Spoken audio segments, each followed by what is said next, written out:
Hello everybody, welcome back. Today as well we have got you another video. In this video I'll show you how you can make Ubisoft account, but before that please do make sure to like our video, subscribe our channel, and yes, without any further delay, let's get into it.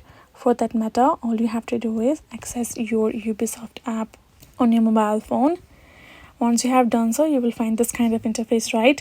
Go ahead, tap on this option of log in or join us.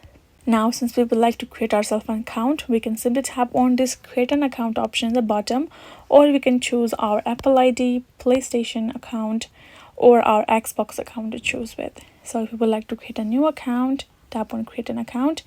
Now go ahead, enter your email address, and now go ahead, tap on this follow the rules above and check out the password rules. Must have to be 16 characters long, lowercase letter, uppercase, number, and special character. And go ahead, enter your password.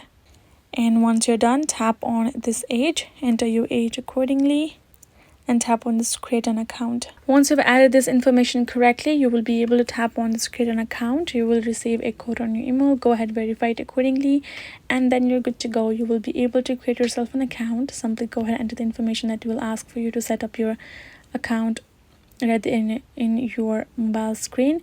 Go ahead, follow the prompts, and you're good to go. That is how you can do it. Hope this video was helpful to y'all. Thank you so much for watching, and yes, I'll see you guys in our next video.